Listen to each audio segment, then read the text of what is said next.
అయితే ఎన్ని రకాల ప్రయోగ తంతులు నీ మీద జరిగినా, ఎన్ని రకాల కుట్రలు చేసి నీ మీద పగ తీర్చుకోవడానికి ప్లాన్ చేసినా గుర్తుపెట్టుకో, పగ తీర్చుకునే వారిని యొక్క పగని మాన్పేస్తాడట.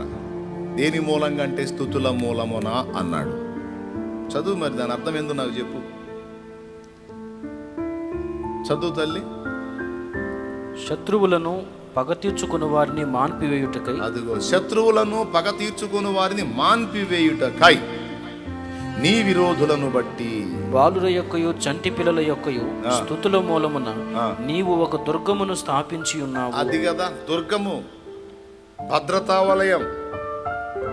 దుర్గము అంటే కొండ అని కూడా వస్తుంది అర్థం.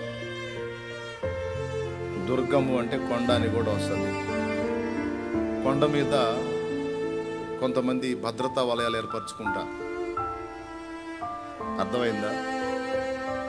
కొండ, పర్వతము అంటారు, దుర్గము,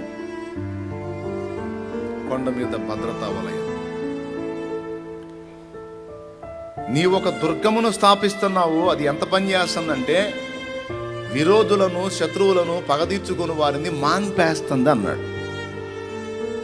ఎంత కీలకమైన మాట చూడండి.